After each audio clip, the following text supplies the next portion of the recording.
Umani naman ang samot-saring reaksyon sa ilang netizen maging sa social media ang biglaang paglobo ng police visibility sa ilang pangunahing lugar gaya ng Tandang Sora, Luzon Avenue at Commonwealth Avenue sa bisperas ng anibersaryo ng Iglesia ni Cristo. Ibabalita po yan ni Jimboy Tijano. Jimboy! Hala, ba't ang daming polis? Anong meron?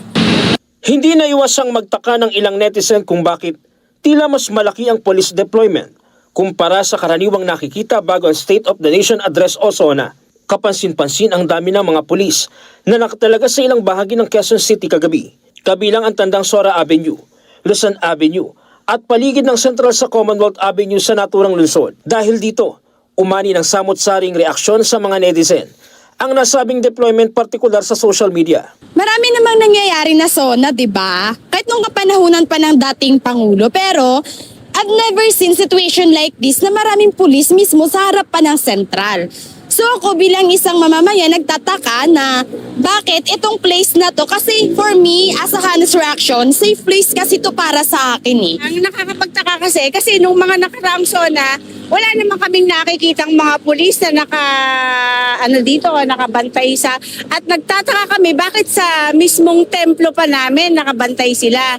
Eh wala naman kaming ano bang gusto nilang, ibig nilang sabihin. Bakit maraming pulis na kapaligid dito sa Central? Samantalang kami, nagsasagawa kami ng anniversary namin ng Iglesia ni Cristo.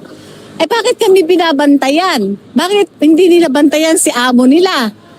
Paliwanag ni Police Lieutenant Colonel Wilfredo Pabros, Commander ng Security Task Unit, 2,000 pulis mula sa QCPD ang itinalaga para sa kanilang area of responsibility bilang bahagi ng security preparation sa SONA. As usual, police visibility and police security po para po sa lahat. Dahil po nagkataon lamang na nasabay po yung anibersaryo doon po sa SONA.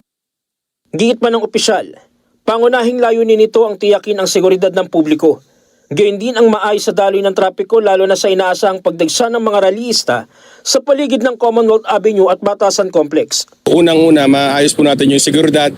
Pangalawa po yung flow of traffic natin. Kasi usually pag may mga gatherings, sumisikip po yung daan. So doon po papasok yung police para po tumulong sa pagpapaluwag ng kalye. And then at the same time para po sa seguridad ng mga traffic traveler po at saka yung mismo mga tao po. Sa kabuuan naman, sinabi ng PNP na nasa 20,000 pulis ang kabuuang idineploy para sa seguridad ng SONA sa Metro Manila. Kasama rito ang mga tauhan ng NCRPO, QCPD at iba pang augmentation forces mula sa iba't ibang rehiyon. Kasabay ng paghahanda para sa SONA, ang pagunita ng ika-100 at 12 taong anibersaryo ng Iglesia ni Cristo, kung saan isinagawa ang pagpapailaw sa Templo Central at ilan pang mga gusaling sambahan ng INC sa Quezon City. Sa kabila ng mga tanong at reaksyon online, iginiit ng PNP na ang deployment ay bahagi ng kanilang security plan upang matiyak ang ligtas, maayos at mapayapang pagdaraos ng SONA. Jim Tejano para sa 100% Balita.